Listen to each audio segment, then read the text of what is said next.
Yung parcel, abot na! Sabi! Kung sabi ka mo order, magkagalaw black! Sunod di mo order, ayaw mag-order, walang black ha! Pwede pala. At yes, ayan po, dumating na nga po ang malaking parcel galing po sa ibang bansa.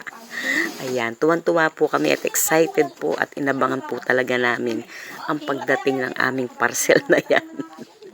Yan po ay galing po sa Dubai, doon po sa anak ko na natatrabaho doon. Supposed to be, dapat po December pa. Kaya lang po ay na-delay po ang pagpapadala. Ayan, talagang akin yan, no? Yan ang aking parcel, ang laki, ayan. At siyempre, bubuksan po natin at titingnan po natin kung may na-damage po dun sa mga nandoon sa loob. Ayan. Siyempre, excited ang nanay.